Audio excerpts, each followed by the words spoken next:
প্রিয় রুদ্র, প্রযত্নে আকাশ। তুমি আকাশের ঠিকানায় চিঠি লিখতে বলেছিলে। তুমি কি এখন আকাশ জুড়ে থাকো? তুমি আকাশে উড়ে বেড়াও তুলুর মতো, পাখির মতো? তুমি এই জগৎ সংসার ছেড়ে আকাশে চলে গেছো। তুমি আসলে বেঁচেই গেছো রুদ্র। আচ্ছা, তোমার কি পাখি হয়ে উড়ে ফিরে আসতে ইচ্ছে করে না? তোমার সেই ইন্দিরা রোডের বাড়িতে, আবার সেই নীলক্ষেত, শাহবাগ, হরিবাগ, লালবাগ চষে বেড়াতে ইচ্ছে তোমার হয় না? এ আমি বিশ্বাস করি না। ইচ্ছে ঠিকই হয়, পারো না। অথচ এক সময় যা ইচ্ছে হতো তোমার, তাই করতে। ইচ্ছে যদি হতো সারা রাত না ঘুমিয়ে গল্প করতে, করতে। ইচ্ছে যদি হতো সারাদিন পথে পথে হাঁটতে, হাঁটতে। কে তোমাকে বাধা দিত? জীবন তোমার হাতের মুঠোয় ছিল। এ জীবন নিয়ে যেমন ইচ্ছে খেলেছ। আমার ভেবে অবাক লাগে, জীবন এখন তোমার হাতের মুঠোয় নেই। ওরা তোমাকে ট্রাকে উঠিয়ে মিঠেখালি রেখে এলো, তুমি প্রতিবাদ করতে পারোনি। আচ্ছা, তোমার লালবাগের সেই প্রেমিকাটির খবর কি? দীর্ঘ বছর প্রেম করেছিলে তোমার যে নেলি খালার সাথে। তার উদ্দেশ্যে তোমার দিস্তা দিস্তা প্রেমের কবিতা দেখে আমি কি ভীষণ কেঁদেছিলাম একদিন। তুমি আর কারোর সঙ্গে প্রেম করছো, এ আমার সইতো না। কি অবুঝ বালিকা ছিলাম, তাই কি? যেন আমাকেই তোমার ভালোবাসতে হবে, যেন আমরা দুজন জন্মেছি দুজনের জন্য। যেদিন ট্রাকে করে তোমাকে নিয়ে গেল বাড়ি থেকে, আমার খুব দম বন্ধ লাগছিল। ঢাকা শহরটিকে এত ফাঁকা আর কখনো লাগেনি। বুকের মধ্যে আমার এত হাহাকারও আর কখনো জমেনি।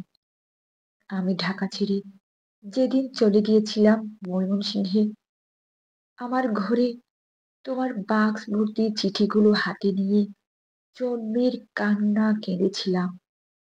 আমাদের বিচ্ছেদ ছিল 4 বছরের।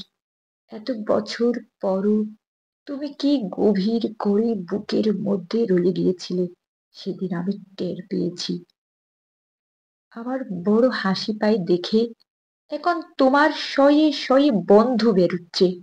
তারা তখন কোথায় ছিল, যখন পয়সার অভাবে তুমি একটি সিঙ্গারা খেয়ে দুপুর কাটিয়েছ? আমি না হয় তোমার বন্ধু নই, তোমাকে ছেড়ে চলে এসেছিলাম বলে। এই যে এখন তোমার নামে মেলা হয়, তোমার চেনা এক আমি বোধহয় অনুপস্থিত থাকি মেলায়। যারা এখন রুদ্র রুদ্র বলে মাতম করে, বুঝি না তারা তখন কোথায় ছিল। শেষ দিকে তুমি শিমুল নামের এক মেয়েকে ভালোবাসতে, বিয়ের কথাও হচ্ছিল। আমাকে শিমুলের সব গল্প একদিন করলে, শুনে তুমি বুঝনি আমার খুব কষ্ট হচ্ছিল। এই ভেবেছি তুমি কি অনায়াসে প্রেম করছো, তার গল্প শোনাচ্ছ। ঠিক এরকম অনুভব একসময় আমার জন্য ছিল। তোমার আজ আরেকজনের জন্য তোমার অস্থিরতা, নির্ঘুম রাত কাটাবার গল্প শুনে আমার কান্না পায় না বলো? তুমি শিমুলকে নিয়ে কি কি কবিতা লিখলে, তার দিব্যি বলে গেলে আমাকে। আবার জিজ্ঞেসও করলে কেমন হয়েছে। আমি বললাম খুব ভালো। শিমুল মেয়েটিকে আমি কোনোদিন দেখিনি। তুমি তাকে ভালোবাসো যখন নিজেই বললে, তখন আমার কষ্টটাকে বুঝতে দেইনি। তোমাকে ছেড়ে চলে গেছি ঠিকই, কিন্তু আর কাউকে ভালোবাসতে পারিনি। ভালোবাসা যে যাকে তাকে বিলুবার জিনিস নয়। আকাশের সঙ্গে কত কথা হয় রোজ, কষ্টের কথা, সুখের কথা। একদিন আকাশ ভরা জ্যোৎস্নায় ঘা ভেসে যাচ্ছিল আমাদের। তুমি 2-4টি কষ্টের কথা বলে নিজের লেখা একটি গান শুনিয়েছিলে, ভালো আছি, ভালো থেকো। আকাশের ঠিকানায় চিঠি দিয়ে বাংলায় বসে গানটি লিখেছিলে। মনে মনে তুমি কার চিঠি চেয়েছিলে? আমার, নীলি খালার, শিমুলের। অনেকদিন ইচ্ছে তোমাকে একটা চিঠি লিখি। একটা সময় ছিল তোমাকে প্রতিদিন চিঠি লিখতাম, তুমিও লিখতে প্রতিদিন।